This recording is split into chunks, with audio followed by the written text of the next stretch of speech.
మళ్ళా ఇంకోసారి మనం భారీ ఎత్తున ఇటువంటి ధర్నా చేయాలి. ఓపికగా ఈ కార్యక్రమాన్ని ఉండే సిపిఐ ఇల్లు ఇవ్వాలి. ఇల్లు లేని వర్గీయులకు ఇళ్ల స్థలాలు, ఇల్లు లేని వర్గీయులకు ఇళ్ల స్థలాలు, టిట్కో హౌస్ శాంక్షన్ వాళ్ళకి అవి ఇవ్వాలి. ఇళ్ల స్థలాలు ఇవ్వాలి. బాడిగల్లో వాళ్ళకి అద్దె, బాడిగల్లో ఉండే వాళ్ళకి అద్దె. సిపిఐ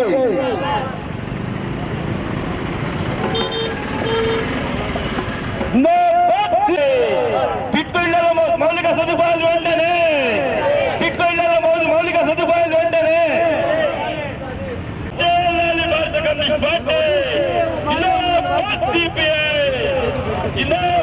భారత కమ్యూనిస్ట్ పార్టీ అక్కడ చేద్దాం. పోరాడతాం పేదలకు ఇల్లు ఇచ్చేంత వరకు, పోరాడతాం పేదలకు ఇల్లు ఇచ్చేంత వరకు.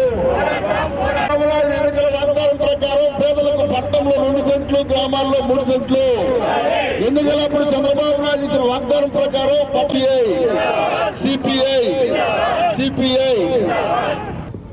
ఇవాళ రాష్ట్ర వ్యాప్తంగా భారత కమ్యూనిస్ట్ పార్టీ పిలుపు మేరకు ప్రతి జిల్లా కేంద్రంలో, ప్రతి మండల కేంద్రంలో, ప్రతి నియోజకవర్గ హెడ్ క్వార్టర్స్లో, ఆర్డీఓ ఆఫీసుల దగ్గర ఇళ్ల స్థలాల కోసం, టిట్కో ఇళ్ల కోసం పెద్ద ఎత్తున పోరాటం జరుగుతూ ఉంది, ధర్నాలు జరుగుతూ ఉన్నాయి. దాంట్లో భాగంగానే ఇవాళ నెల్లూరు మున్సిపల్ కార్పొరేషన్ ఆఫీసు వద్ద మేమంతా కూడా సమీకరించాం, ఇక్కడ ధర్నా చేస్తూ ఉన్నాం. ఎందుకంటే కూటమి ప్రభుత్వం ఎన్నికలప్పుడు ఆయన జగన్ ఇచ్చిన దానికన్నా నేను ఎక్కువ ఇస్తాను, 2 సెంట్లు పట్టణంలో, 3 సెంట్లు గ్రామాల్లో పేద ప్రజలకి, ఇల్లు లేని వాళ్ళకి, అర్హులైనందు వరకు వాళ్ళందరికీ ఇస్తాను అని చెప్పారు.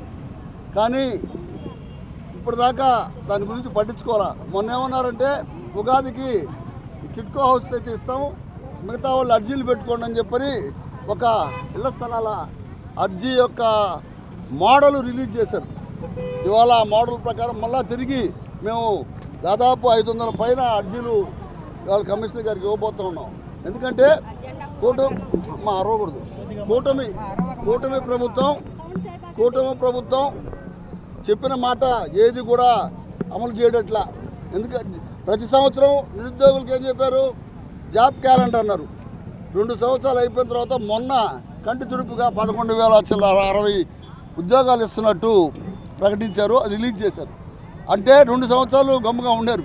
తిరిగి ఇప్పుడు డిమాండ్ ఎక్కువైతే ఇప్పుడు అది 11,000. దాదాపు ఈ రాష్ట్రంలో ఎన్ని లక్షల మంది నిరుద్యోగులు ఉన్నారు. సరే, నిరుద్యోగులకు ఉద్యోగాలు ఇవ్వకపోతే నిరుద్యోగ భృతి ఇస్తా అన్నారు, ఇచ్చారా? ఎవరికి ఇవ్వాల.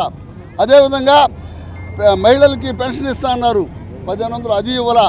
కాబట్టి ఈరోజు ఆ విధంగా ప్రభుత్వం అన్ని రకాలుగా విఫలమైంది. దాంట్లో కూడా పేదలకి టిట్కో హౌసెస్ దరిద్రంగా ఉన్నాయి, అవన్నీ కూడా సౌకర్యాలు కల్పించి హ్యాండ్ ఓవర్ చేస్తున్నారు లబ్ధిదారునికి, అవి కూడా చేయాల. కాబట్టి పేదలకి మీరు చెప్పినట్టుగా, ఎన్నికల్లో చెప్పినట్టుగా ఇల్లు స్థలాలు లేని వాళ్ళకి, ఇల్లు లేని వాళ్ళకి ఇళ్ల స్థలాలు పట్టణంలో 2 సెంట్లు, గ్రామాల్లో 3 సెంట్లు ఇవ్వాలని భారత కమ్యూనిస్ట్ పార్టీగా మేము డిమాండ్ చేస్తా ఉన్నాం.